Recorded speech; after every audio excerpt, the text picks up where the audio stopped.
Bonjour à tous et bienvenue dans cet épisode 11 de Good Manufacturing Podcast, le podcast qui extrait les bonnes idées de l'industrie pharmaceutique. Alors avec moi, une fois n'est pas coutume, Arnaud. Arnaud, comment ça va ? Salut Paul-Adrien, écoute, ça va très bien. Un vrai plaisir de faire un podcast après un petit temps de pause, on va dire. Je suis ravi de reprendre un peu ces podcasts-là. Eh ben, moi aussi, c'est parfait. Donc, un épisode des familles, comme on pourrait dire, parce qu'on se retrouve à deux, encore une fois. Alors, si tu es prêt, je te propose de passer à la news. Allez, c'est parti.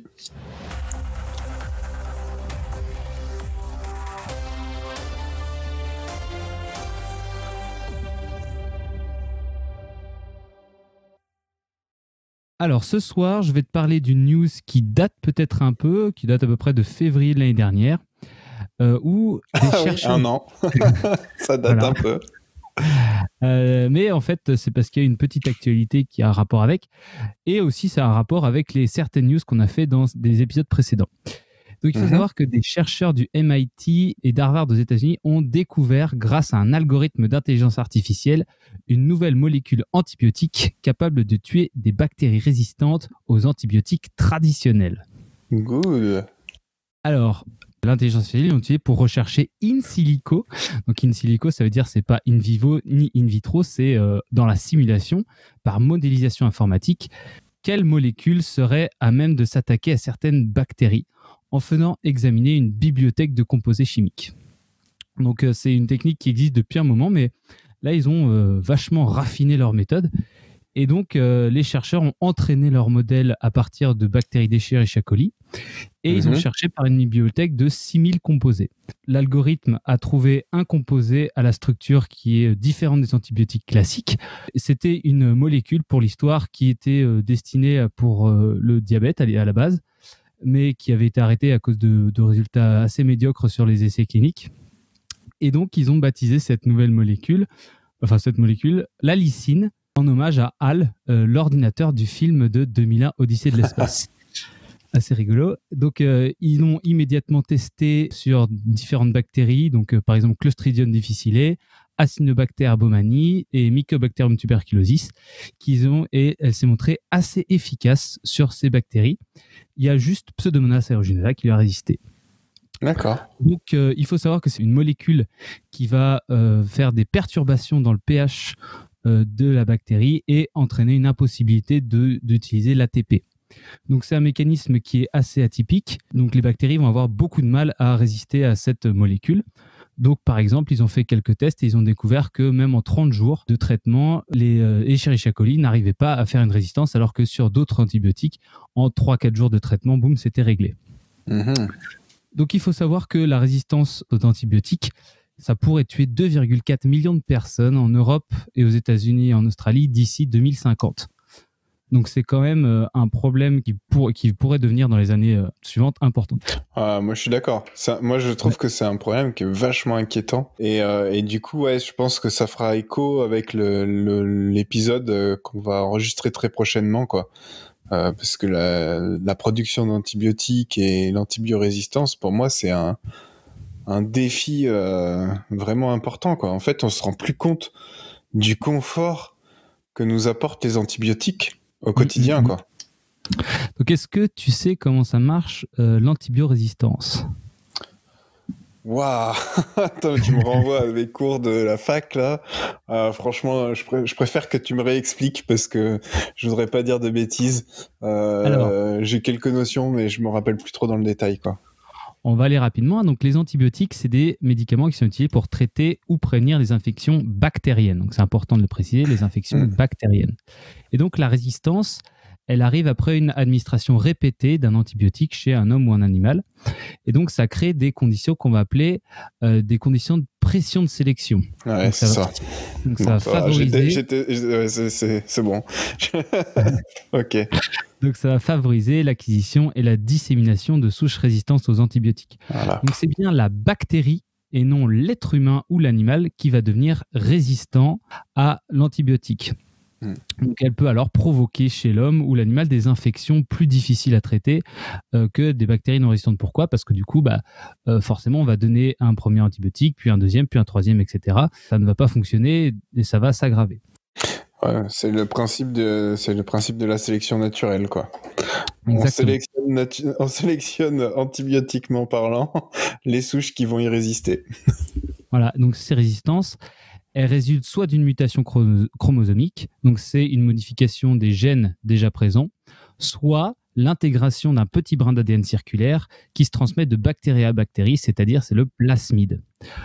Donc ces résistances chromosomiques, c'est pas le mode d'acquisition d'une résistance le plus répandu. Le plus répandu, c'est la résistance plasmidique qui va faire 80% des résistances acquises. Et ça peut concerner plusieurs antibiotiques, voire des familles entières d'antibiotiques. Donc la résistance aux antibiotiques, ça entraîne une augmentation des dépenses médicales, une prolongation des hospitalisations et même une hausse de mortalité. Il est urgent de changer la façon dont nous prescrivons et utilisons des antibiotiques parce que du coup, comme on le disait au début, ça va devenir un problème majeur dans les années à venir. Si tu veux quelques chiffres quand même, on a 670 000 infections à bactéries résistantes aux antibiotiques en Europe en 2015, 125 000 infections à bactéries multirésistantes en France en 2015 et 5 500 décès liés à des infections en France en 2015. Donc c'est quand même déjà important. 2015, c'était quand même il y a 6 ans. Donc ça a certainement... Enfin, maintenant, il y a eu quelques lois qui sont passées. Ouais, mais effectivement, on pourrait se dire c'était il y a 6 ans, ça va... Non, en fait, ça va que en se dégradant, quoi. Ouais. Enfin, bon, voilà. Ouais, et donc, sauf si on trouve de nouvelles approches, ouais, effectivement, mais... Ah, c'est inquiétant. Hein. C'est inquiétant, mais pour essayer d'améliorer un peu les choses, j'ai été voir sur le site de l'OMS pour savoir qu'est-ce qu'on peut faire, nous, à notre échelle, pour limiter l'antibiorésistance.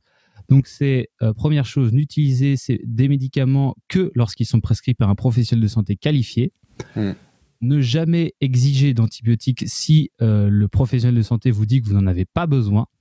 Donc ça, c'est le grand classique. Quand on est malade, on n'a pas forcément besoin d'antibiotiques, surtout si c'est viral. Toujours respecter les conseils du soignant lorsque vous utilisez des antibiotiques. Donc, c'est-à-dire finir le traitement jusqu'au bout, par exemple, et pas s'arrêter en cours parce que ça va mieux. Ne jamais partager vos antibiotiques avec d'autres personnes ou utiliser des médicaments qui vous restent. Ensuite, là, c'est les deux dernières qui sont un peu moins évidentes, c'est prévenir les infections en vous lavant régulièrement les mains. Donc ça, en ce moment, de toute façon... Je crois que c'est bon, ça rentrait dans la tête des gens. Mais par contre aussi, il y a préparation de la nourriture et conservation de la nourriture, c'est-à-dire qu'il faut conserver la nourriture dans de bonnes conditions et bien cuire les aliments. Ayez des rapports sexuels protégés parce que ça ne concerne pas forcément que les infections respiratoires. Et tenir ses vaccinations à jour. Donc, tu vois, c'est des petits conseils quand même, parce qu'au final, moins tu es malade, moins tu as besoin d'antibiotiques et moins tu as de risque de créer une antibiorésistance. Ah, c'est clair. C'est clair. Mais bon, voilà, après, voyons le verre à moitié plein, c'est que ça fait un filon de infini, j'ai envie de dire, pour la R&D de l'industrie pharmaceutique. Il y aura toujours besoin de rechercher des nouvelles manières de s'attaquer justement aux infections bactériennes, quoi. Ouais, c'est vrai, mais alors du coup, ouais, c'est ça. Si un jour on se retrouve bloqué, par contre, ça va être... Là, ça va devenir un peu problématique. Faudra pas se couper trop profondément le doigt. Donc, petit dossier à ouverture un peu plus lointaine que l'industrie pharmaceutique, mais bon, toujours intéressant. C'est intéressant. Super bonne news. Si tu n'as pas d'autres questions, je te propose d'attaquer notre dossier du jour. Allez, c'est parti.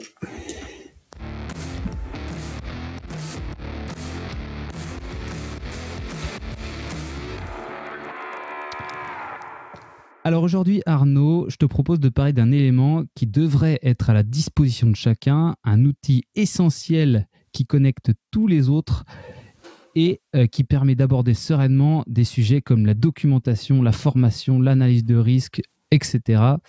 Mais que personne n'a, ou en tout cas que personne n'a sous la bonne forme ou sous forme complète. Je veux te parler bien sûr de la cartographie des processus? Ah, c'est bien, un sacré sujet. C'est marrant, du coup, ce sujet, moi, me fait penser à un truc qui a rien à voir avec l'industrie pharmaceutique. Une petite anecdote comme ça. Moi, je suis un fervent auditeur d'un autre podcast, qui est le podcast Marketing Mania, qui est un podcast qui propose de partager les idées de marketing, non, je sais pas. Non, mais plutôt, voilà, qui est vachement tourné sur la psychologie des acheteurs, la psychologie de la façon dont voilà, les biais cognitifs. Enfin, c'est ça qui m'a fait rentrer dans l'analyse des biais cognitifs, des choses comme ça. Voilà, une interview des entrepreneurs et tout. Et puis, il y a peut-être 1 an ou 1 an et demi, le fondateur de Marketing Mania a commencé à monter une équipe. Et en fait, lors d'un de ses podcasts où il expliquait un peu les défis auxquels il faisait face, et un des premiers trucs qu'il a mis en place avant de recruter une équipe, c'est qu'il a cartographié ses process clés. Le mec, il est tout seul dans sa petite entreprise, il fait du marketing, il a cartographié ses process clés pour pouvoir accueillir des nouveaux collaborateurs et qu'ils soient plus rapidement autonomes. Voilà. On n'est pas dans l'industrie pharmaceutique, hein. On est dans une boîte qui vend des formations marketing et commerciales sur Internet. Et le mec, il a une meilleure vision de la qualité process, j'ai envie de dire, que nous dans l'industrie pharmaceutique. C'est un peu cash, hein, la façon dont je le dis, mais et je me dis, mais et quand j'ai entendu ce podcast où il expliquait tout ça, là, je me suis dit, ce gars, il a tout compris, quoi. Et pourquoi nous, on n'arrive pas à comprendre ça dans l'industrie pharmaceutique? Pourquoi est-ce que c'est un truc qu'on n'a pas? Ouais. Ça, c'est vraiment un grand mystère pour moi. Je sais pas comment c'est dans les autres industries. Moi, je me rappelle, j'ai fait quand ma 6e année de pharma, c'était un master management de la qualité des organisations. Ouais. Et je me rappelle avoir, j'avais eu un cours sur la cartographie de process. Et je sais plus qui c'est qui avait ramené ça, un PowerPoint qui sortait de chez Renault Truck avec les règles pour décrire un process. Ouais. Donc Renault Truck. Avec les formes de machin. Ouais, avec les formes, les machins. Mais bon, après ça, c'est le... Mais voilà, Renault Truck. Renault Truck. Et putain, je l'ai jamais vu dans l'industrie pharmaceutique, ce truc-là. Alors si, j'ai vu des petits bouts. Genre, de temps en temps, il y en a qui essayent de faire ça sur un petit process genre déviation ou à droite à gauche. Souvent, très souvent même, quand je le vois, c'est la cartographie du process qui se passe, le workflow qui se passe dans le QMS. C'est parce que effectivement, je pense que quand tu développes un QMS ou quand tu développes des workflows, à un moment donné, tu dois faire une cartographie pour que le développeur puisse te le faire correctement. Ouais. Et du coup, maintenant qu'on l'a faite, on va l'utiliser. On va la mettre dans la procédure. Mais en fait, elle sert à rien pour les utilisateurs. Et donc, voilà. Donc, c'est vrai que c'est un outil. Moi, je suis toujours aussi effaré. Et le mot est purement réfléchi, hein, mais effaré, qu'on ne voit pas ça de manière plus structurée et régulière sur les sites de production pharmaceutique. D'ailleurs, quand tu dis le QMS, l'élaboration du QMS, effectivement, je pense que c'est l'occasion que prennent les différents sites pour se dire va peut-être falloir qu'on travaille sur notre processus de gestion des déviations, gestion des change control, etc. Donc, à mon avis, c'est peut-être le wake-up call sur beaucoup de... Sauf que ça dure pas, en fait. Ça dure pas parce qu'on a fait un processus pour définir notre besoin informatique, mais on n'est pas allé au-delà de qui fait quoi, quand. On a été par de mauvaises personnes, par un gars qui voulait développer son logiciel facile. Mais parce qu'il y avait un besoin, on a fait un cahier des charges. Oui, voilà, on a répondu. Mais d'ailleurs, je vais rebondir là-dessus. La cartographie des process, t'as dit en introduction, c'est bien pour la documentation, la formation, les analyses de risque, mais c'est bien aussi pour le pilotage. On pourra parler de business process management. Donc le pilotage d'une activité, c'est bien pour l'amélioration. Et du coup, c'est pour ça que je voulais venir là-dessus. Enfin, c'est bien pour beaucoup de choses, plus que de la documentation et de la formation, l'amélioration. Voilà, le mec a un site demain qui veut mettre en place un QMS qui en a pas. Ça existe encore. Hein. On a beau être en 2021, ça existe encore. Donc un électronique QMS. Et bah, du coup, qu'est-ce qui va se passer puisqu'on est en 2021 et que je vais dire les choses telles que je les pense? 0% des sites pharma ont leur process cartographié. Voilà. Ça, c'est ce que je vois. Et bah, du coup, la première chose qu'ils vont faire, c'est bon, bah, on va cartographier. Et du coup, on va le cartographier pour faire le QMS. Alors que s'ils avaient leur cartographie qui était déjà existante, ils pourraient dire, OK, on va regarder notre cartographie et on va définir les besoins du QMS. Parce que comme ils n'ont pas leur cartographie existante, je prends un process dont on a plusieurs fois discuté. Donc, ils n'ont pas leur cartographie du process déviation, par exemple. D'accord ? Qui fait quoi quand ? Qui est responsable de quoi à quel moment ? Comment s'enchaîne ? Quels sont les livrables de chaque étape ? Ça, on ne l'a pas. Et du coup, comme on ne l'a pas, et puis qu'on va le faire pour le QMS, et ben du coup, en fait, on va répondre aux contraintes que nous soumet l'éditeur du QMS, plutôt que de dire non, nous, notre process, c'est ça. Donc vous, éditeur, vous allez vous adapter pour que votre solution, elle réponde à notre process. Aujourd'hui, non, vous n'avez pas de process décrit. Nous, l'éditeur, on vous dit, voilà les contraintes, à vous de vous y plier. Alors, après, je dis pas, hein, ça se trouve, même si on avait le process, l'éditeur, il dirait non, ça on peut pas. Mais au moins, on aurait une base de discussion de départ où on serait au pire, sur un pied d'égalité avec l'éditeur, ou au mieux, on serait en position de force par rapport à nos process. Et comme ça, on se retrouverait plus avec des QMS qui viennent mettre des contraintes qui ne sont pas nécessaires ou qui sont pas adaptées avec la réalité du terrain. Bon, après là, on parle de process qualité, mais c'est vrai pour tous les process. Et les procédés de production, les techniques d'analyse au QC, les process qualité à l'assurance qualité, les process supply pour la logistique, etc., etc. Et alors, du coup, une cartographie de process, qu'est-ce que c'est exactement ? Pour moi, une cartographie de process, alors je vais renvoyer un peu le débat, enfin pas le débat, mais j'invite les auditeurs à réécouter le premier podcast où on parle de la documentation, où on parle de différents niveaux. Mais je vais quand même réexpliquer. Pour moi, une cartographie de process, c'est quelque chose qui décrit qui fait quoi, à quel moment, on peut aller jusqu'au où, et surtout quel est le livrable attendu. Et le livrable très précisément, avec tous les adjectifs qui qualifient le livrable.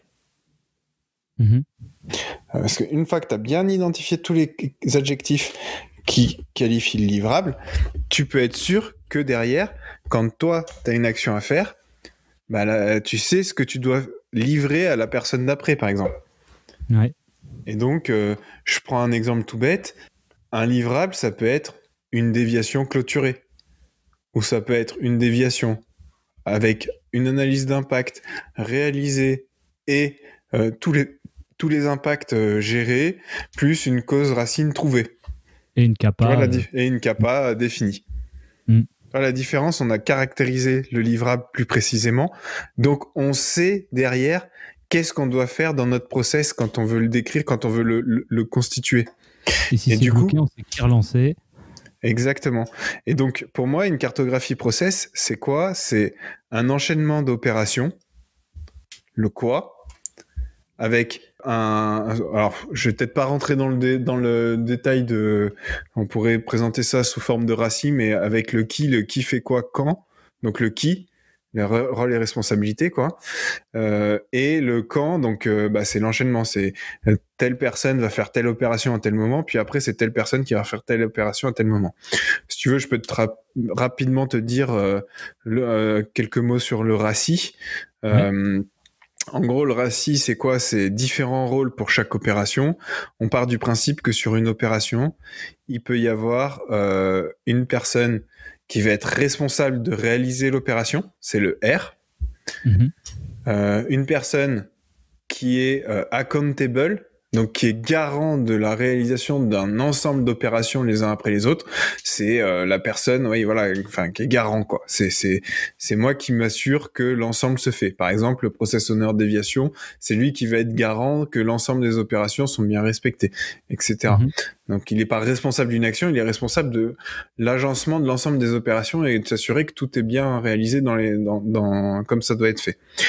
Et t'as le C qui sont les contributeurs à un moment donné. Je prends encore l'exemple des déviations parce que je trouve que ça s'y prête bien.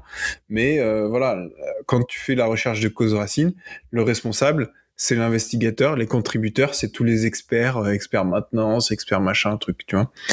Et puis t'as le I, c'est les personnes qui doivent être informées. C'est-à-dire que le livrable, les personnes doivent être informées du livrable. Ça veut pas dire qu'elles vont elles vont pas avoir une action forcément à faire liée à cette opération-là. Par contre, il faut qu'elles soient informées parce que en gros, les personnes qui sont informées, s'il y a une bonne règle à avoir, c'est qu'on informe uniquement les personnes qui vont avoir une opération où ils vont être responsables plus loin dans le process. Sinon, ça sert à rien. Voilà. je simplifie. Mais voilà. Et du coup, ça, c'est la notion de RACI. Donc, quoi, les opérations? Quand, c'est l'enchaînement, l'ordre dans lequel on les fait, avec une fréquence, des fois. Qui, le RACI, le relais responsabilité. Ça, c'est je dirais, le squelette de ta cartographie de process. Ensuite, tu as les livrables. Les livrables, c'est l'élément le plus important de la cartographie de process, puisque c'est ça qui va permettre de vraiment savoir et d'éliminer tous les débats. Non, mais là, le truc, il était pas complet. Oui, mais non, ok, le livrable, c'est ça, quoi. Et puis si on voit que c'était pas clair, on vient le reclarifier après. Mais voilà, le livrable, c'est ça qu'on attend. Donc voilà. Et puis après, tu peux avoir d'autres éléments. Donc le où. Ça dépend, voilà, le où sur une cartographie de procédé de production, un procédé de production qui se fait avec plusieurs salles, ça peut être intéressant d'avoir le où. Mais ça va être plus anecdotique. Et voilà un peu la structure principale de ton process. Après, on va pas rentrer sur la notion de business process dans son ensemble, parce qu'après un business process, tu as aussi des règles qui le régissent, etc. Là, on est vraiment sur la notion de cartographie de process et l'utilité et à quoi ça peut vraiment servir dans le quotidien et comment c'est formulé, parce qu'après, sinon, tu vas plus loin, t'as tes règles, t'as effectivement peut-être un kit qui décrit l'ensemble du macro-process, donc un peu plus niveau 1, avec les grandes étapes, etc., etc. Alors, du coup, pour résumer un petit peu, donc vous qui êtes sur un site, si vous vous rendez compte que vous n'avez pas de cartographie de processus, par exemple, vous êtes dans un secteur de granulation. Donc là, ce que tu as décrit, toi, Arnaud, ça peut, par exemple, très bien s'appliquer à le processus de granulation. Donc, qu'est-ce qui va entrer dans mon process? Toutes les macro-étapes jusqu'à la livraison d'un grain. Donc ça va être un processus où là, on va avoir exactement ce que tu nous as dit là. Par contre, après, on peut rentrer vachement plus profondément et avoir des petites cartographies de chaque macro-étape, c'est ça? Ouais, alors justement, ce que je te disais, quand je dis, moi, la cartographie du procédé, globalement, c'est qui fait quoi quand, ok? Et après, pour faciliter l'appréhension de ce process, on va essayer de regrouper certaines choses par macro-étapes.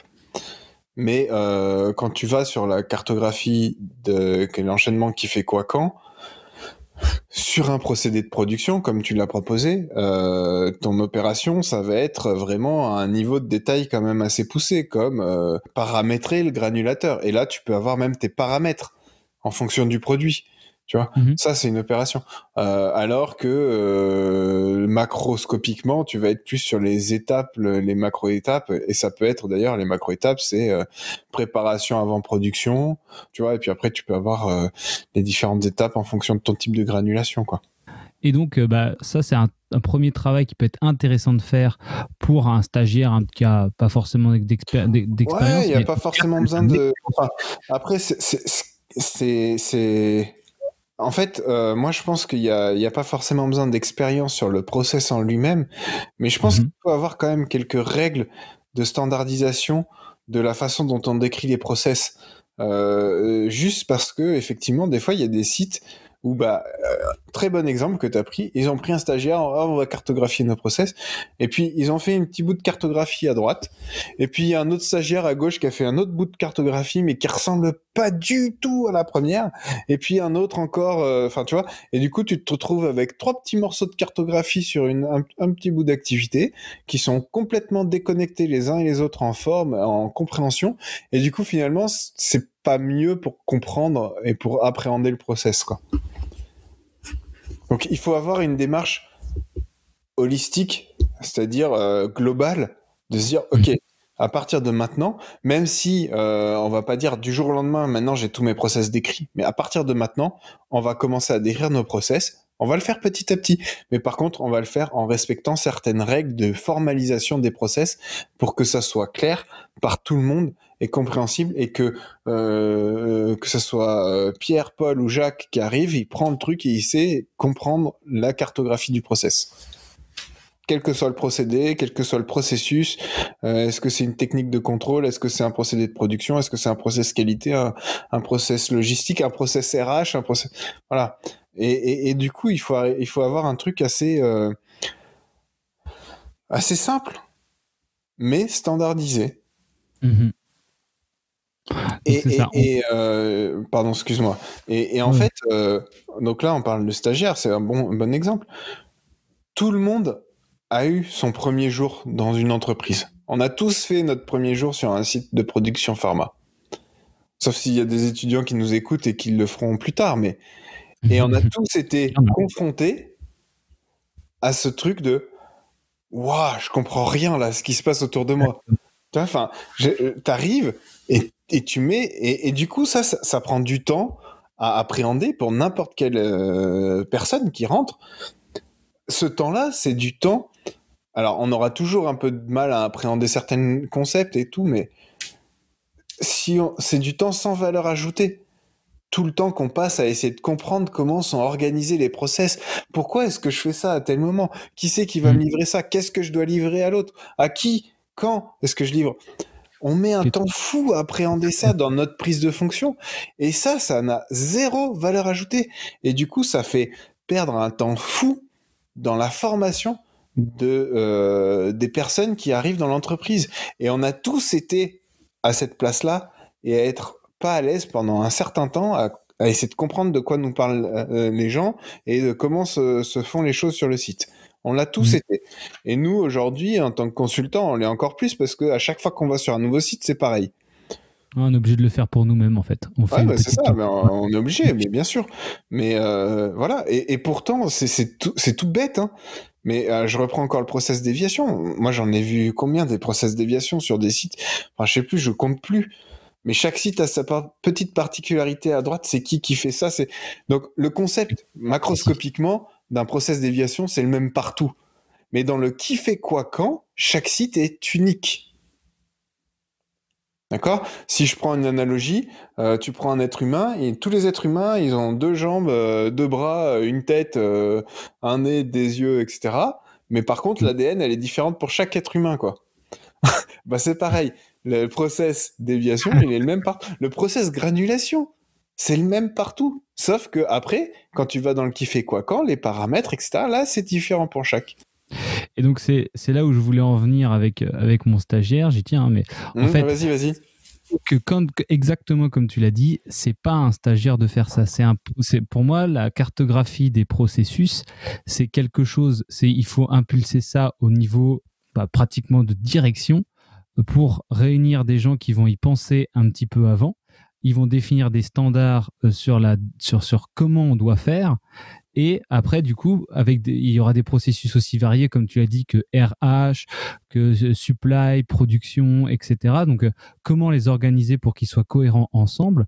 Et donc, après, une fois que ces standards auront été choisis, c'est là qu'après, on peut se permettre d'utiliser des stagiaires ou des choses comme ça pour aller chercher les données sur le terrain. Et d'ailleurs, ça sera pas plus mal parce qu'au final, ils n'auront aucune idée préconçue, ils auront cherché l'information là où il faut la trouver.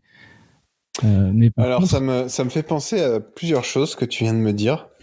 Je vais te donner les idées en vrac et puis je vais essayer de revenir après dessus. La première chose, c'est la cartographie des processus. La deuxième chose, c'est justement pas d'idées préconçues. Tu notes, hein, parce qu'il faudra pas hésiter à me reposer les questions. Non, mais pas d'idées préconçues et donc la réalité du terrain. Et la troisième chose, c'est la forme, le formalisme de ces process. Je vais commencer par le formalisme. Pour moi, d'expérience, je dis tout à l'heure, il faut standardiser. Maintenant, il y a un truc qui me paraît clair, c'est que il y a pour moi, il y a sûrement deux formes différentes. Et quand je moi-même décris des process, j'ai tendance à basculer d'une forme à l'autre selon le contexte. Premier contexte, on est sur un procédé de production. Ce qui dit procédé de production dit que forcément le qui fait quoi quand, qu'on ne trouve pas sur les sites, encore une fois, et qui pourtant est clé pour permettre à la fois aux gens de savoir ce qu'ils doivent faire et donc d'être autonomes, etc. Je suis désolé, j'insiste, mais ça me tient à cœur. Bref, cette formalisation-là, pour un procédé de production, comme ça va être un élément clé pour les opérateurs, pour s'orienter dans leur activité du quotidien, etc., il faut une forme qui soit facilement compréhensible par les opérateurs, par des gens du terrain, qui soit une forme un peu communicante. Voilà, qui communique, qui soit simple, assez clair, assez sobre et pas trop administrative. Et puis, tu as d'autres process, justement les process RH, les process qualité, des choses comme ça, où là, tu peux prendre une forme un peu moins sexy, on va dire, mais avec des formes plus claires et peut-être plus dans ce cas-là le RACI, là où dans un procédé de production le RACI fait moins de sens que dans un process administratif. Donc moi j'aurais tendance à osciller quand même entre deux formalisations différentes, une formalisation un peu plus sexy, plus communicable pour tout ce qui est activité opérationnelle, donc production, QC, logistique, enfin tu vois, les trucs où tu es sur le terrain, quoi. Et une formalisation un peu plus, pas conceptuelle, mais moins communicable, plus austère peut-être, j'en sais rien, mais qui correspondra mieux à ce qu'on va attendre aussi d'un process administratif, avec peut-être aller plus loin dans les rôles et responsabilités, le RACI, etc. Là où sur le terrain, si tu commences à mettre des cartographies avec des RACI, les mecs ils vont rien comprendre et t'auras tout perdu, quoi. Ouais. Voilà. Donc ça c'est la forme, ouais. Donc le formalisme, ensuite on avait parlé de pas d'idées préconçues.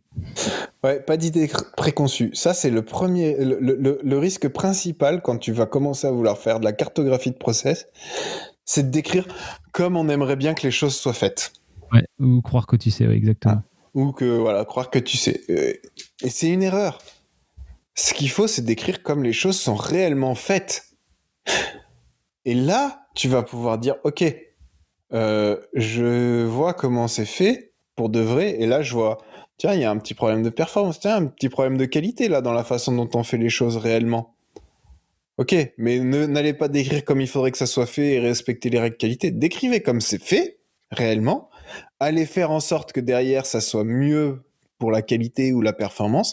Et une fois que vous avez transformé votre process, vous venez redécrire votre process comme il se fait réellement. Mais si le process qui est décrit dans la documentation ne correspond pas à ce qui est fait sur le terrain, bon, bah, en fait, faites pas de cartographie process, ça sert à rien.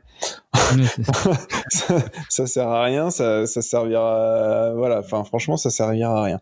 Et donc, décrire ce qui se fait réellement sur le terrain et non pas ce qu'on pense qui devrait se faire ou comment ça devrait se faire. Alors, c'est intéressant parce que quand tu commences à faire ça, à décrire comment se font les choses, et là, tu arrives à un autre élément de l'outil cartographie de process, la puissance que ça a. À chaque fois que tu fais ça, moi, à chaque fois que je l'ai fait, bah, boum, tu tombes sur des problèmes de rôle et responsabilité. Et là, tu te rends compte que tes rôles et responsabilités sont pas bien définis, que ah bah dans un tel cas c'est lui, dans l'autre cas c'est lui, dans le machin, donc t'as 36 000 cas, t'as 36 000 exceptions, et en fait tu te rends compte que ton organisation elle tient pas la route. Et du coup, c'est normal que les gens ils se trompent, c'est normal que les gens ils savent pas ce qu'ils doivent faire, c'est normal qu'il y ait des erreurs dans les process quand c'est aussi complexe. Et du coup, ça va t'obliger en fait à commencer à faire de la cartographie process, à prendre des directions claires, à faire des choix. Et des fois, choisir, c'est renoncer. Donc, des fois, à renoncer, peut-être renier un peu sur un bout de performance là, pour pouvoir standardiser. Mais s'assurer qu'on suit toujours standard, parce que ce standard, au final, ça va permettre de gagner ailleurs, etc. Tu vois, enfin, avec le problème qui va te faire perdre une semaine parce que ça a merdé, quoi. Exactement. Et du coup, tu vas être vraiment confronté à ça quand tu vas faire tes cartographies de process, à des problématiques d'organisation, de rôles et responsabilités qui sont pas clairs. Et là, tu as deux choix. Soit tu décris tel que ça se fait réellement, c'est-à-dire que du coup, comme je l'ai dit tout à l'heure, hein, donc un tel cas c'est lui, tel autre cas c'est lui, tel autre cas c'est encore un autre. Soit tu dis, hop, attends, je fais une pause sur ma description de process, on clarifie les rôles et responsabilités, on rend ça plus convenable, et ensuite on finalise la cartographie de process. Moi je vais le dire, il vaut mieux faire la première approche, sinon tu finiras jamais ta cartographie de process. Ça va prendre 1 an à finir le truc, et puis après, exactement. Du coup, non mais c'est clair, complètement. Et alors, cartographie et gestion des exceptions. Alors non, la gestion des exceptions, c'est un autre terme, une cartographie des processus et la cohérence. Toi, tu as dit voilà l'importance d'assurer la cohérence, etc. J'ai eu l'occasion, moi, de faire plusieurs fois des projets business process management dans le passé, et en abordant toujours ça, en faisant la cartographie des processus de l'entreprise. Ah là là, ça c'est un bien grand mot, un gros mot même, j'ai envie de dire.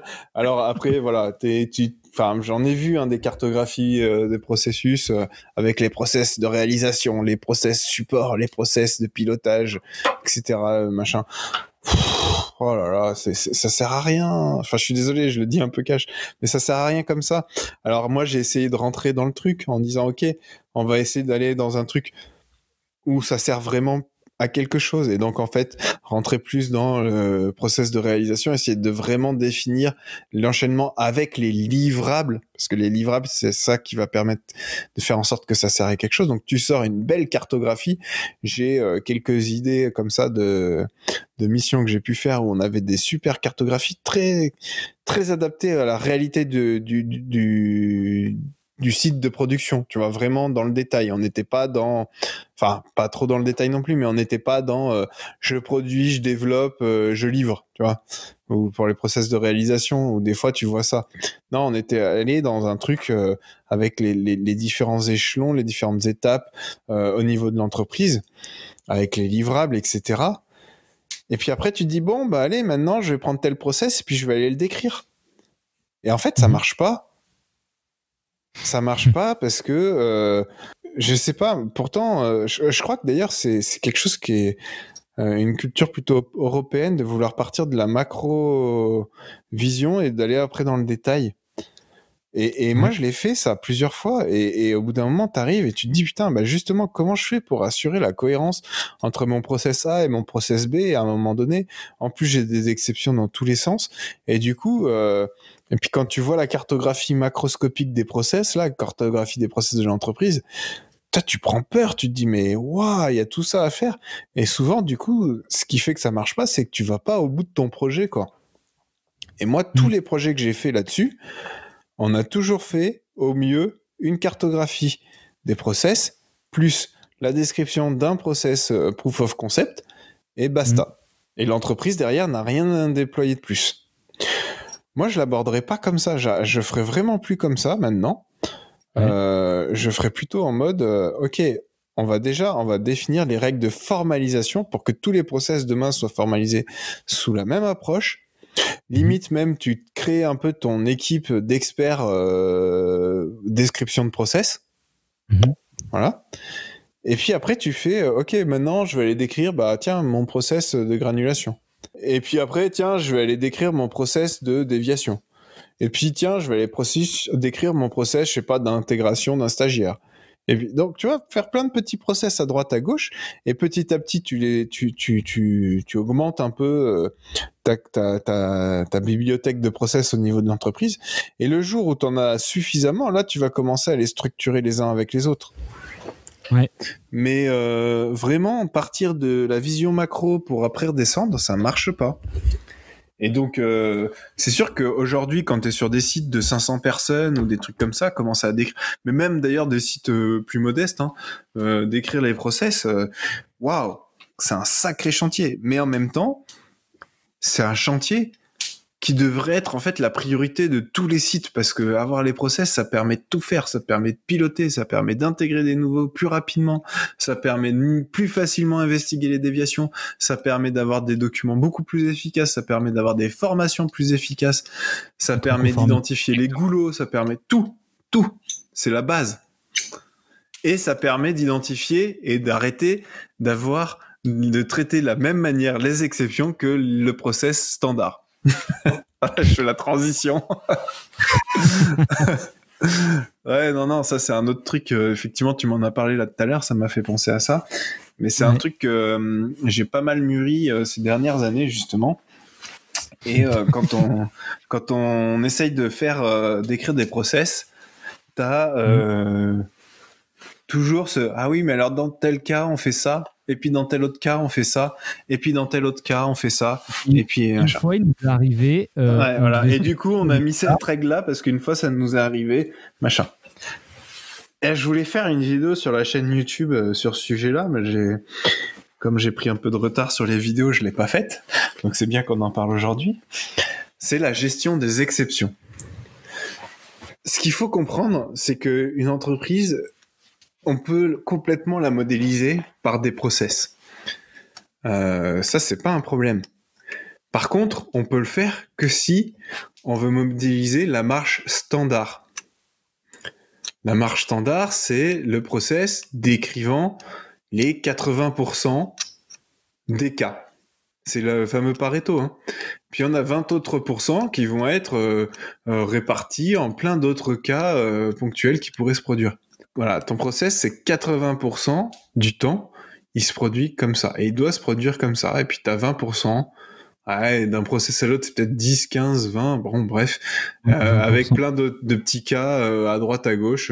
Dans tel cas, on fait ça, dans tel cas, on fait ça, gna, gna, gna, gna. Et du coup, ça vient complètement polluer et rendre infaisable la cartographie des process, ces exceptions. Donc, ce qu'il faut, c'est décrire la marche standard et prévoir, plutôt que de vouloir cadrer 100% des exceptions, prévoir un process, je sais pas si c'est le bon terme, ou une manière de gérer les exceptions. Je m'explique. Est-ce qu'on pourrait avoir un exemple d'exception dans un process comme ça ? Quand à la réception, tu as une balance qui fait entre 50 et 500 kilos. Et des fois, on reçoit un paquet, enfin, on reçoit un colis qui fait plus d'1 tonne, quoi. Et du coup, il y a une balance qui est là dans un coin qui traîne juste pour faire une pesée d'1 tonne. Parce qu'une fois, il y a quelqu'un qui nous a envoyé cette balance d'1 tonne. Alors que ça n'arrive qu'une seule fois par an, et au lieu, par exemple, de louer la balance, du coup, on se traîne une balance à qualifier une fois, tous les ans, etc. Ouais, c'est un bon exemple. C'est un bon exemple. Du coup, cette balance de 1 tonne, tu l'intègres dans ta cartographie de process, par exemple, recevoir. Est-ce que le truc fait plus d'1 tonne ? Oui, non. Si oui, allez dans cette balance d'1 tonne. Sinon, on utilise la balance de 50-500 kilos.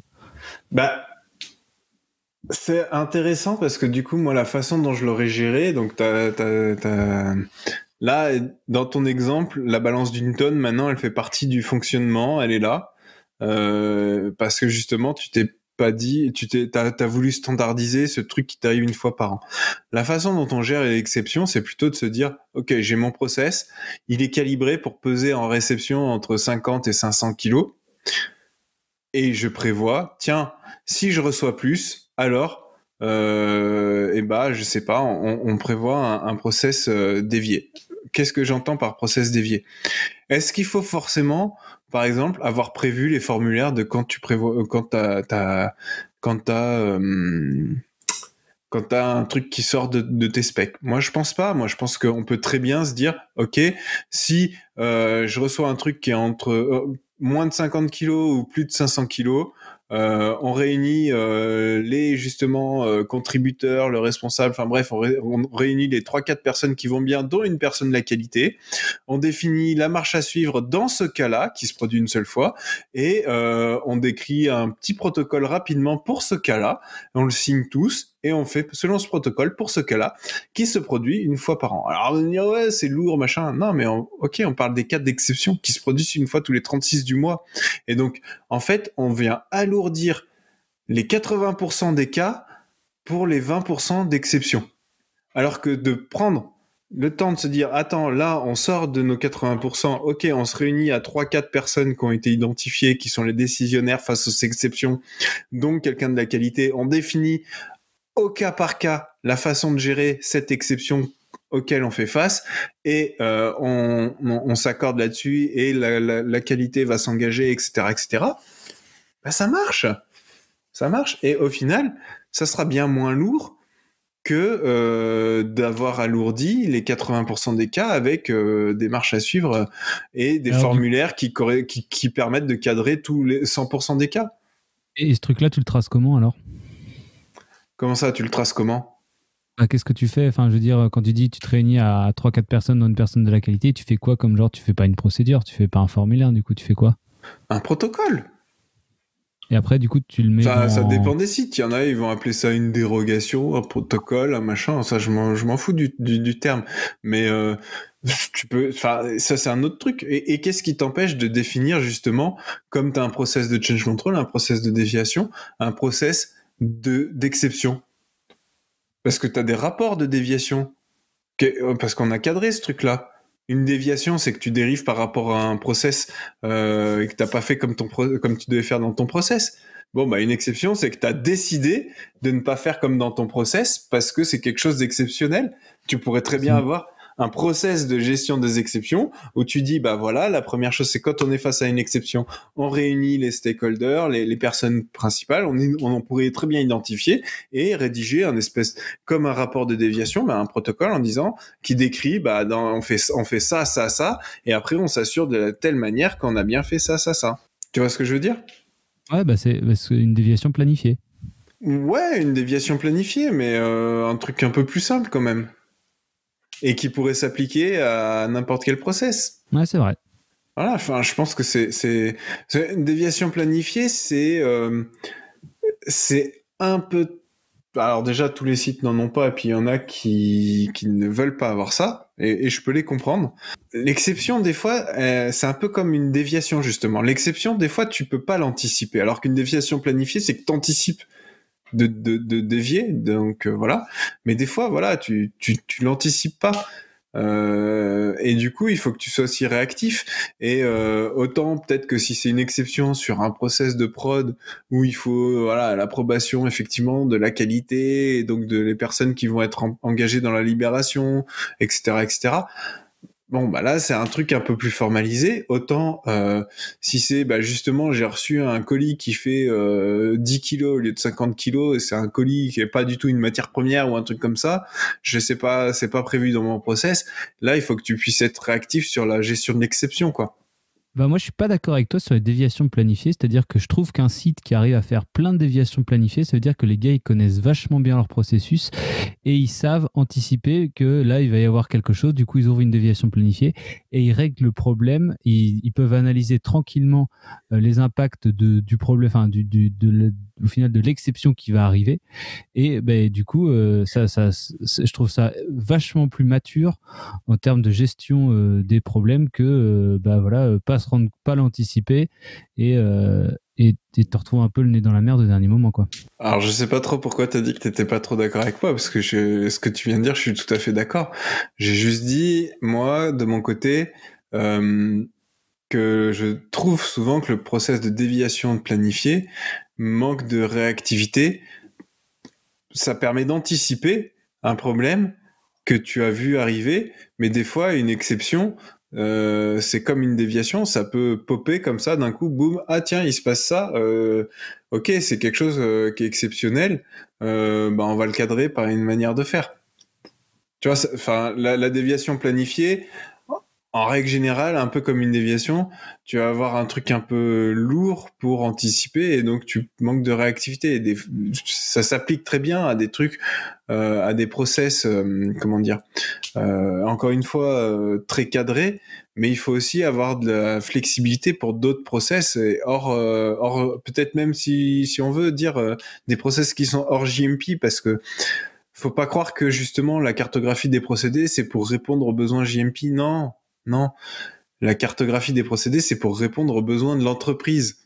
Et donc, tu as des procédés que tu vas cartographier qui sont pas JMP. Ok, tu vas pas faire des déviations planifiées. Il faut un truc de gestion d'exception beaucoup plus rapide, beaucoup plus simple. C'est ça que je voulais dire. Ok.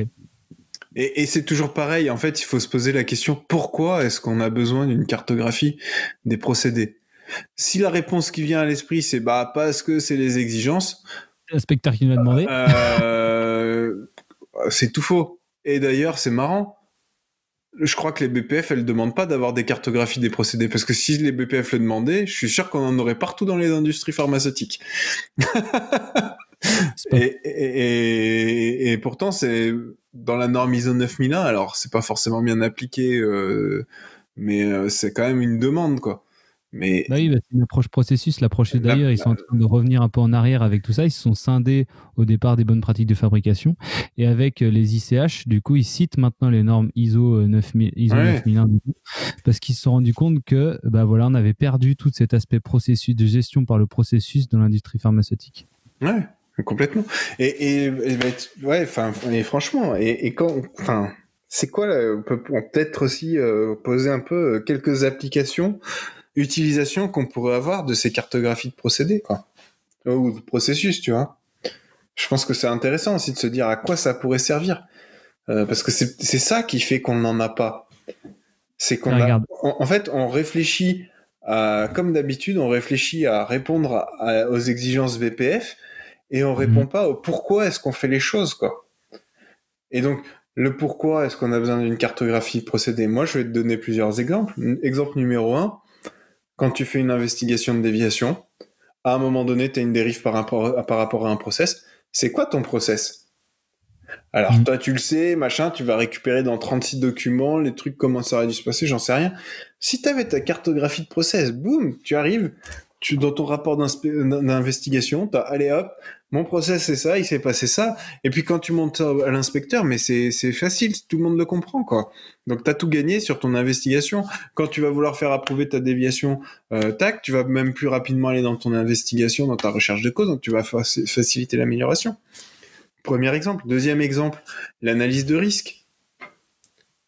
Comment tu peux faire une analyse de risque solide sur un process si t'as pas défini justement les opérations et comment ?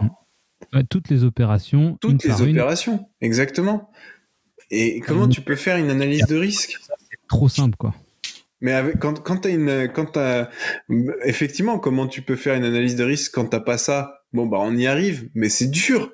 Alors que quand t'as ça, t'as tes opérations, tes paramètres, tes machins. Ça, c'est vachement simple de faire une analyse de risque quand t'as tes process cartographiés. Qu'est-ce qu'on peut prendre encore comme exemple ? Tu veux améliorer quelque chose ? Ok, tu vas aller regarder, tu vas partir de ta cartographie de process et tu vas aller mesurer la valeur ajoutée à chaque opération. Notre petit cheval de bataille, la cartographie, enfin les processus, la documentation. La documentation. Une fois que t'as ça, tu peux faire des trucs ultra efficaces, ultra compréhensibles, ultra accessibles pour tout le monde, quoi. Évite tous les trous dans la raquette. Exactement. Et un truc auquel on ne pense pas, le pilotage. Quand nous, on met en place un booster pour piloter les déviations, quand on met en place un finish pour piloter la libération, quand on met en place un focus pour piloter les CAPA, quand on met en place un ready pour piloter les change control, qu'est-ce qu'on fait au final ? On décrit le process sur du management visuel, donc avec une forme donnée, pour faire rentrer les piles à chaque étape. Et après, on fait avancer les piles dans les étapes. Mais si tu l'as déjà, ton process décrit, bah, ce nous, on fait tout. Alors, c'est vrai qu'on aurait peut-être plus de boulot, nous, j'en sais rien, mais ça serait vachement plus simple à faire. Comme ça, blâme. Voilà, parce que le pilotage, c'est quoi le pilotage proactif de tes activités? C'est faire avancer les piles dans des étapes de process. Avec tes prérequis à chaque étape. Donc, du Exactement. coup, du coup, qu'est-ce qui va arriver, de quoi tu as besoin. Tu vois les piles qui avancent à chaque étape. Donc, quand tu comprends ça, les piles, les prérequis, le process, à partir du moment où tu as ton process, tu peux facilement mettre un pilotage de n'importe quel process. Voilà. Et donc voilà, le pilotage. Enfin, qu'est-ce qu'on peut encore trouver? La formation, bah oui, c'est sûr. Quand la première chose dont on a besoin quand on se forme, c'est qu'est-ce que je dois faire? Moi, j'arrive sur OK, on me dit, monsieur, alors, je sais pas, je prends le rôle d'un qualiticien chargé qualité opérationnelle, par exemple. Bon, vous allez vous occuper des déviations, piloter des CAPA, libérer des lots, machin. OK, très bien. Donc, sur le principe, c'est clair pour tout le monde. Maintenant, concrètement, qu'est-ce que je dois faire? Tu vas dans le RP, tu cliques ici, tu mets non, mais 32. C'est ça. Qu'est-ce que je dois faire concrètement, quoi? Les grands principes chargés d'accu opérationnel, bah oui, c'est bon, ouais, ok, je sais que je vais libérer des lots, je vais approuver des déviations, je vais faire des CAPA, vérifier de la doc. Mais concrètement, là, dans mon quotidien, il est où le document de la déviation? Où est-ce que je trouve ça? Comment? C'est quand t'as la cartographie de process, bah tu peux plus facilement former les gens aussi. Bah, et puis même, regarde, quand tu prends ton opérateur, t'arrives, tu dis, bon, bah voilà, la cartographie, toi, tu vas intervenir dans cette opération-là à là. Et du coup, là, t'as tes macro-étapes, pof, tu prends ta macro-étape, tu la déploies, et là, tu vois toutes les micro-étapes qui constituent ta macro-étape, et dis-toi, tu vas faire toutes ces étapes ici. Et après, voilà, à partir de toutes ces étapes, tu as relié toutes tes micro-étapes à des procédures, et comme ça, du coup, ton opérateur, il peut prendre son truc, sa macro-étape, il ouvre ses micro-étapes une par une et il trouve, boum, une procédure pour réaliser chacune de ces micro-étapes. Cling. C'est le comment, ouais. Tu évalues, donc tu prends ta cartographie, tu fais, bon, bah voilà, fais voir ce que tu as appris. Hop, et là, du coup, tu prends ta cartographie. Observation de tâche. Quand tu vas faire une observation de tâche sur le terrain pour regarder si justement les opérateurs ils suivent bien la pratique qui est définie. Comment tu fais quand t'as pas une cartographie de process? C'est impossible. Et c'est pour ça que d'ailleurs on fait pas d'observation de tâche. Non, mais c'est vrai. Comment tu fais pour t'assurer que le mec il suit bien la façon dont ça doit être fait? Quand tu prends les docs, t'es obligé de prendre ta doc. Enfin, c'est un truc de fou. Pour savoir qu'ils sont pas du tout reliés entre elles. Et puis, du coup, tu dois aller les chercher dans le QMS ou qui est pas du tout pratique. Alors que là, tu as ta cartographie qui est prête avec clairement exprimé dans le document quelle procédure décrit quelle micro-étape. Et bah, du coup, tu peux dire, bah voilà, là, je crois qu'il y a un problème. Boum, tu ouvres ta cartographie, tu ouvres ton étape, toute la procédure qui est ajoutée. Tac, tu sais exactement ce qu'il faut faire. Si tes procédures sont bien faites, il y a des schémas, il y a des photos. Boum, boum, boum, tu sais tout comment faire et voilà, c'est trop simple. Non, c'est clair. Et c'est pas si inaccessible que ça, hein, ce monde-là. Enfin, là, on travaille avec des clients où on travaille sur ce sujet-là, donc c'est pas si inaccessible. Mais par contre, il faut une volonté d'y aller, quoi. C'est juste ça. Quand on a un autre élément assez intéressant de la vision de la qualité au regard de la cartographie des procédés. Si on prend la qualité système, le rôle de la qualité système, je le simplifie un peu, la qualité système, c'est de définir un peu les règles qu'on doit suivre pour répondre aux exigences réglementaires. Je simplifie. Ou pour répondre aux exigences de qualité. Ok ? Qu'est-ce que c'est au final ça ? C'est la façon dont on va dérouler nos opérations, dans tel ordre, de telle manière, etc. Donc au final, quand tu as des cartographies process, pour la qualité système, c'est vachement plus simple d'aller dire, attends, là, si on veut répondre à telle exigence, ça veut dire qu'il faut faire les opérations dans tel sens, tel sens, tel sens. Est-ce qu'on les fait dans tel sens, tel sens, tel sens ? Oui, non. Quand t'as pas de cartographie process, c'est super compliqué de faire ça. Et du coup, si tu fais le lien avec le change control, t'as sûrement déjà dû gérer des change control de ton côté, Paul-Adrien. Moi, j'en ai eu à gérer ou à en approuver dans le passé. Au moment où tu dois décrire quelle est la façon dont on gère les choses maintenant? Comment on va les gérer demain? C'est super compliqué. Alors que si tu as des cartographies process, c'est beaucoup plus simple. La cartographie couplée à l'analyse de risque, couplée à la gestion des procédures, voilà. comme on a écrit. Change control, gling gling. Voilà, tu gagnes un temps fou. Non, mais c'est clair. Donc, et en fait, derrière, tu te rends compte finalement que la qualité système, elle n'est pas impliquée dans les process, elle est impliquée dans la définition des process. Et point barre. Et la définition, l'amélioration et le pilotage, mais pas dans le process. La Q-système ne devrait même pas avoir de rôle responsable, si on reprend le RACI, responsable d'une activité dans des process. Elle devrait être responsable de s'assurer que les process y répondent bien à ce dont on a besoin en termes de qualité, dans la conception du process et pas dans la réalisation du process.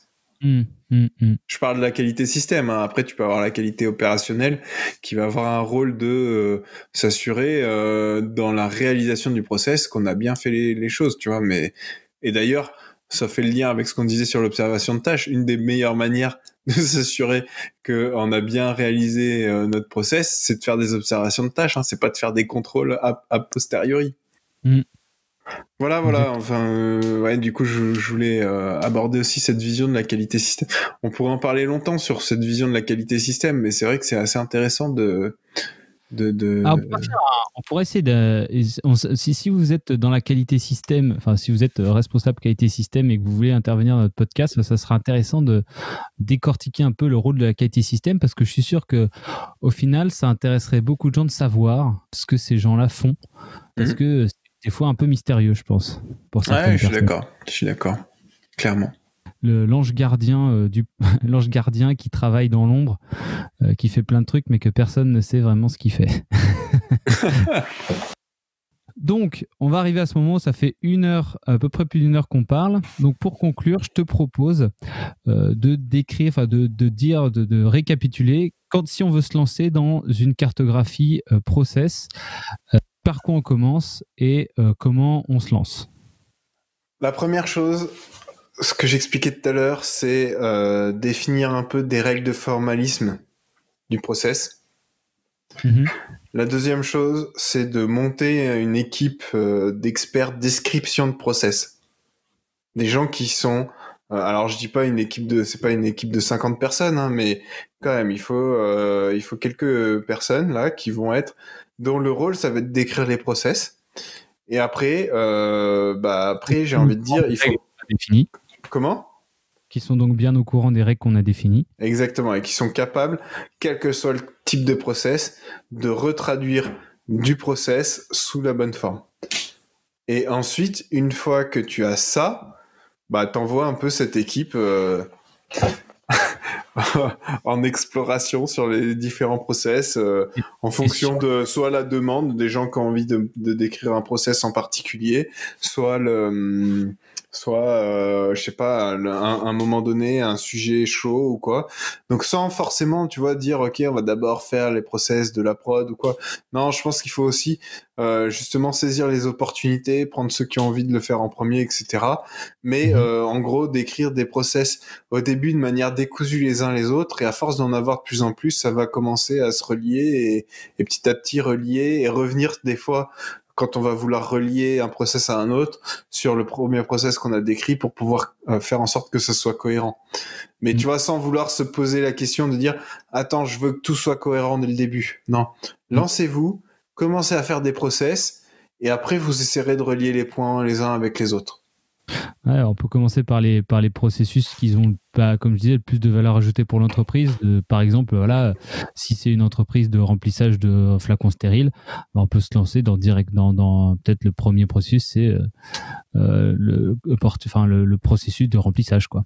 Et donc là, on va demander aux personnes qui font le remplissage qu'est-ce qu'on fait. On va les regarder faire pendant quelques temps. Et du coup, après, avec les standards qu'on a définis, décrire ce processus-là. Et puis ensuite, après, on va remonter qu'est-ce qu'il faut pour lancer ce processus-là? Bah, du coup, c'est tout ce qui est un supply. Bah, du coup, hop, c'est quoi le processus Ouais, mais t'es même pas obligé de remonter, hein. Tu peux te dire, je fais mon process de remplissage, et puis à côté de ça, tiens, il y a je sais pas, les RH, ils veulent décrire le process d'intégration, bah allez hop, on fait le process d'intégration. Et puis tiens, il y a la qualité qui veut faire le process déviation, allez hop, on fait le process déviation. Et puis petit à petit, en tombant process après process, tu vas commencer à cartographier les trucs au fur et à mesure. Tu vas pouvoir commencer à relier les points. Le point d'orgue, c'est, voilà, définissez votre la façon standard de décrire, montez votre équipe et décrivez vos process. Wow. Et d'ailleurs, pour ceux qui, j'ai envie de dire, commencent, donc qui sont, je sais pas, des biotech un peu nouvelles ou quoi, qui sont avec des micro-équipes de 3-4 personnes, bah, décrivez vos process. Faites comme le gars de Marketing Mania qui a décrit ses process alors qu'il avait une entreprise où il était tout seul. Et ce qui lui a permis d'intégrer. C'est le moment. Si vous le faites pas maintenant, plus tard, ça va être très douloureux. Parce que... Comment ? Et puis du coup, c'est ça, tu vas perdre le temps, ça va être difficile. C'est ça. Je peux t'assurer que décrire les process d'une entreprise qui a 500 personnes, c'est largement plus compliqué que de le faire à 5. C'est quand on a une entreprise de 5 personnes qui va grossir. Voilà. Et il y en a plein, hein, des biotech comme ça qui sont, allez, même peut-être 5, 10, 20. C'est le moment de décrire vos process. Plus tard, ça sera trop tard et ça va vous coûter extrêmement cher. Et si vous savez pas, appelez-nous au pire. On donnera des trucs. Exactement. Ça va être... Complètement. Donc voilà, donc ça a été encore un épisode qui est passé extrêmement vite. On a plein d'idées de nouveaux épisodes. Donc... Ouais, je pense que par rapport à cet épisode-là, et puis je pense qu'on pourrait faire Moi, j'aimerais bien refaire un épisode sur la documentation pour partager un peu les dernières avancées sur ce sujet-là et sur les erreurs humaines. Et il y a des liens un peu, enfin, avec la cartographie process, pas que, mais il y a des liens. Clairement, il y a des liens. Quand on commence à parler de profil de personnes, de fréquence de réalisation des opérations, etc., bah forcément, quand observation de tâches, exactement. Quand on a des process décrits, ça fait beaucoup de sens tout ça et c'est beaucoup plus simple, quoi. Ouais. Bon, en tout cas, on a des bons sujets dans notre panier et voilà, si vous voulez intervenir, si vous voulez nous proposer des sujets même, hein, n'hésitez pas à nous contacter sur où est-ce qu'on peut nous contacter d'ailleurs, Arnaud, tiens. Pour nous contacter, je pense que le plus simple, c'est encore de nous contacter via LinkedIn et de nous envoyer un message privé, ou alors d'envoyer un mail à contact@a-6que.eu. D'ailleurs, vous êtes de plus en plus nombreux à le faire, donc on répond assez régulièrement maintenant à des questions de personnes qui nous contactent, donc ça fait super plaisir, et puis n'hésitez pas, on est là pour ça. Ouais, complètement. C'est un vrai plaisir de pouvoir contribuer à aider de plus en plus de gens dans leur quotidien qui viennent nous contacter spontanément pour nous poser une question sur un sujet. C'est toujours un plaisir, quoi. Voilà. Bon allez, à bientôt tout le monde. Et puis merci de nous avoir écoutés jusque-là. Et à la prochaine pour un nouvel épisode. Allez, bonne soirée, à bientôt.